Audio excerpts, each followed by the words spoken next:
How exciting is this? Oh, we've gone a long way. From battling to get our images into tensors, our labels into tensors, preparing our data, choosing a model on TensorFlow Hub, creating model callbacks. We're finally at the stage where we're ready to train our first deep learning model. So let's create a heading, training a model. Now we're going to put on a subset of data because if you remember back when we split our data up, we're only going to start training on 1,000 images. Because why do we want to do that? So let's write here, our first model is only going to train on 1,000 images to make sure everything is working. So that's what we're trying to do. We're trying to minimize our time between experiments. So we begin by starting on a subset of the data to make sure all of this code, it might break, right? So we want to make sure that it's working before we spend a long time training on 10,000 images.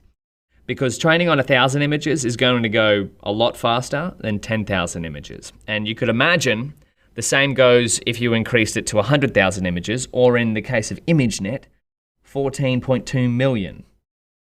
So there's one more variable that we have to define before we can get into training a model, and that is number of epochs.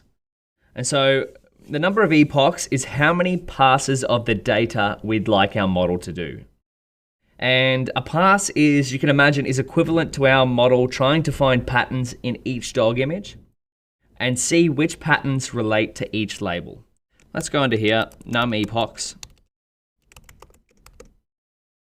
equals 100, and we're going to do something cool here. We're going to create a little slider like we have before, param, and then we're going to create type slider, and then the min will be 10, the max can be 100, and then the step can be 10. Look at that, how cool is that? So if we wanted to do 10 epochs, we could do 10, but we're going to stick it to 100 because we've got our early stopping callback. And we're going to see all of this in action in a second. But essentially what a training pass is going to do, if we go back to our keynote, one epoch would be giving our model a single chance to look at all of the training data and then validating it from there. 100 epochs, so we're giving our model up to 100 chances to go through the training data set and figure out the patterns. So it's going to, what a pass is, it's going to go through these layers. We're going to pass our training images to our model. It's going to go through these layers. And then our model, as it learns patterns, is going to make guesses on which label belongs to which image. And the worse off the guess is, the higher the loss will be. So that's where Adam comes in. Remember that guy down the bottom of the hill at the International Hill Descent Championships is telling our model how it can improve its guesses with each epoch. And then we're going to see how our model is doing on an accuracy level because we've got that spectator judge at the bottom of the hill watching how well our model is performing. So again, if all this doesn't make sense, it's going to make more sense once we actually start to run a model. So let's do one final check. The final check is one last time to make sure we're using a GPU. Because if we're not using a GPU, this training our model on images is going to take a very, very long time. You saw right at the beginning, a GPU can speed up our code by up to 30 times and sometimes more. Let's write that code. Check to make sure we're still running on a GPU. So print GPU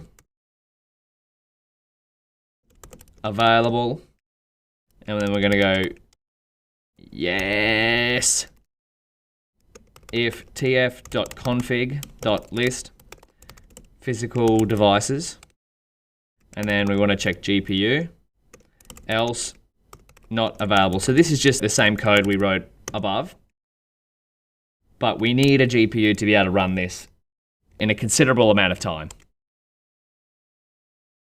Yes! We could also have checked here. Remember, that's a little shortcut trick, but I love seeing this print out here. Now, boom, we've got a GPU running, we've got number of epochs set up. Let's create a simple function which trains a model. So let's write that here. let's create a function which trains a model. And the function is going to create a model using create model. And then we want to go set up a TensorBoard callback using our TensorBoard function. So create, see, this is where creating functions has really come into play for us here. Otherwise, we'd have to be writing code ad hoc, but writing functions to begin with takes a little longer, but in the long run, saves us time. So call the fit function on our model, passing it the training data, validation data, number of epochs to train for, which is num epochs. We just define that with our sick little slider. And the callbacks, which are our helper functions, we'd like to use. And then finally, we want it to return the model. We're going to change this into Markdown. That is looking phenomenal. Okay, let's go here. Build a function to train and return a trained model. So here we are, def train model. I can't believe we're finally up to this. This is amazing. We're training our first deep learning and neural network. So trains a given model and returns the trained version. Nice and simple. Remember, even though we're getting excited, doesn't mean that we're losing our communicative habits. So we'll create a model. So we'll go model equals. See, this is where our create model function comes in. Oh yeah, that's so satisfying to write. And then we go create new TensorBoard session every time we train a model. Because remember, with our TensorBoard callback, we'll just call this TensorBoard. We don't need the callback there. We set up our function. So if we come back up here, every time it's called, it's going to create a new folder in logs with the current date time. So this is important because every time we run our train model function, so every time we try to train a new model, a new experiment, we're creating a logs folder, which we can then track our model's performance. So that's a real helpful thing later on when we're trying to evaluate which experiment did better than another. And then we go fit the model to the data, passing it the callbacks we created. Now again, there's probably a better way to do this function, but we're just trying to make it so that it works, and then we can go back after we've sort of got through the phase of fitting a model for the first time and refine it. So let's go model.fit, and we're going to pass it x equals the train data, which is a data batch, if you remember, which contains the images and labels. So epochs is going to be num epochs, aka how many times is our model allowed to look at the training data before it stops? Or how many chances did our model have to pass over the entire training data set to find patterns? And then the validation data is going to be val data, which is a data bunch as well, or a data batch, sorry. And the validation frequency is how often we want to test the patterns that our model has found on our validation set. And we set it to 1 because we want it to test its patterns that it's found in the training set on the validation data every epoch, so once an epoch. And then our callbacks are TensorBoard, which we've just created above with our function, and early stopping. Whew! And then we want to return model. Put a little return the fitted model. How cool is that? And now we can fit our model to the data by as simple as going model equals train model. You see the benefits in creating functions? So we could run this function after doing a bunch of different experiments later on. And so are you ready? Now, a little tidbit here. When training a model for the first time, especially on image data or any other kind of large-scale data, the first epoch will usually take the longest compared to the rest. Now, this is because the functions that we've written is getting the data and it's been initialized. So aka loading the data into the memory of our GPU. Now, using more data will generally take longer, which is why we've started with 1,000 images.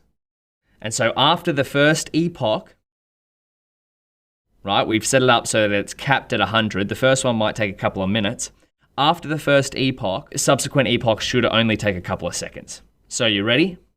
We're going to do this together. Fingers crossed, all of our functions, because this actually depends on a fair few lines of code up here. Let's see if it works. 3, 2, 1.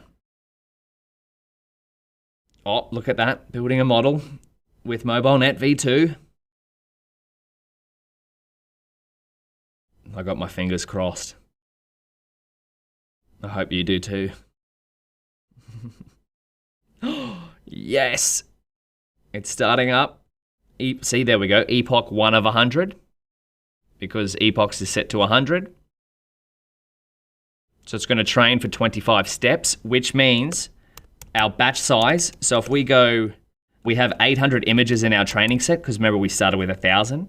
So if we divide that by 32, we get 25. So that's why training is 25 steps, because there's batch size 32. And validation, if we go 200 divided by 32, it's going to round it up. So it's rounded it up to 7. That's why we have validation. So 200 images over a batch size of 32. And check this out. There we go. ETA, about 5 minutes. And so here's what I'm talking about with the loss. So now all these things that we created right up here, so the loss, so our goal is, remember, to minimize the loss. Because we're at the top of the hill, we're afraid of heights. We want to get to the bottom of the hill. You want to minimize the loss function. The loss is the height of the hill. We come down here. So hopefully this number goes down, but we want to maximize accuracy. So that's how we'll know if our model is training or not. If it's learning patterns, this loss should go down and this accuracy should go up. So this is going to take a few minutes to get through the first epoch. I'm going to wait until it's gone through the first epoch, and then, so I'll speed this video up, and then I'll see you once it's past the first epoch, because you're going to see subsequent epochs after this. So epoch 2 out of 100 is going to be pretty quick because we're using a GPU. The only reason the first one takes a while is because it has to load all of those images into the GPU memory. I'll see you pretty instantaneously, but for me it'll be about 3 minutes. Alrighty, I'm back. So we've got an ETA here, which stands for estimated time of arrival. There's about 12 seconds left in this first epoch, as long as everything goes to plan. And so you can see the loss has reduced slightly and the accuracy has increased. So this is a good thing. Now what we should see at the end of this first epoch, if we set it up correctly, we should see, this is loss on the training set and accuracy on the training set. We should see the loss on the validation data and the accuracy on the validation set pop up any second now.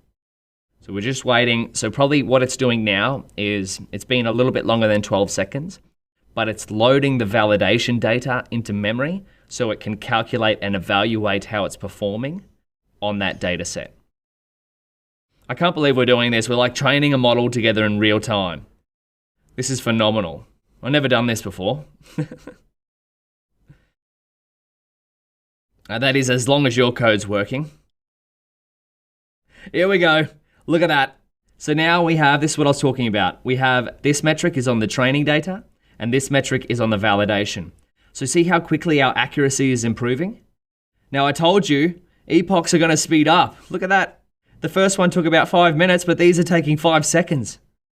We're already at 1.0 accuracy. That's 100% accuracy on the training data. That is insane. So what this is telling us actually is it's a good thing. Our model is overfitting because it's performing way better on the training data than it is on the validation data. But this is great. Our model is working. It's finding patterns. It's using what MobileNet V2 has learned in ImageNet, and it's applying it to our dogs data set. Dog vision is coming to life. Oh, I'm so stoked.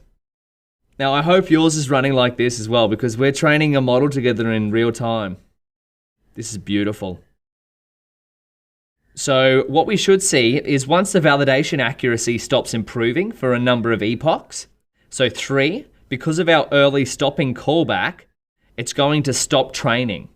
So I don't think we'll reach the 100 epochs, maybe not even close. Because see here, we're getting 1.0 accuracy with a tiny loss on our training data. So here we go. It stopped. Whew. My heart is racing. That was phenomenal. So see what I meant? The first epoch takes a while because it's loading data into memory. Once it's loaded that initial data in the memory, the GPU is just going to go, all right, time to step on the gas and we'll turn on the afterburners. All gas, no brakes, baby. So we reached 18 out of 100 epochs, and we can see that our model on our training data set is performing at 100% accuracy. That's pretty crazy. 1.0. You've got to times this number by 100. The loss is fairly low. I mean, a loss of 0 is perfect. But we can tell that our model is overfitting because it's performing way better on the training data than it is on the validation data. So if we come back, it's like our model has memorized the course materials rather than the problem-solving principles of those course materials, and it's struggling to adapt to a data set it hasn't seen before, aka a practice exam or our validation set. So right now our model has a poor ability to generalize. Whew. So I think that's enough for one video. That's a lot of excitement. What I want you to do, a little bit of homework, is before we go and check the TensorBoard logs in the next video, because we've used our TensorBoard callback before, I want you to check out, this is a question, this is a really important one.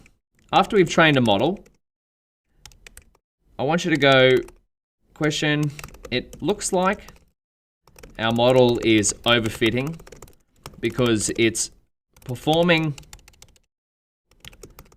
far better on the training data set than the validation data set. What are some ways to prevent model overfitting in deep learning neural networks? So we'll turn that into Markdown. That's a question I want you to look up before we get into the next video. What are some ways to prevent model overfitting in deep neural networks? So check that out. Even if you're not sure of them, I just want you to start getting curious about what's going on. And I want you to start picking up on the clues as to when your model is overfitting, such as performing far better on the training data set than the validation data set. And a little note here, overfitting to begin with is a good thing. It means our model is learning. So that I'm phenomenally excited that we have just trained our first deep learning neural network together using transfer learning. Dog vision is coming to life. So we finished training a model, at least a first subset of a model. This is not on the full data. This is only on 1,000 images. So our next step is to, if we come into our keynote, what are we up to? So we fit the model to the data. We haven't made a prediction yet. So what we might do is evaluate the model using our TensorBoard callback, so you can see that. And then we'll figure out how to make a prediction with our trained model. Sound like a plan? So check out this question, and I'll see you in the next video.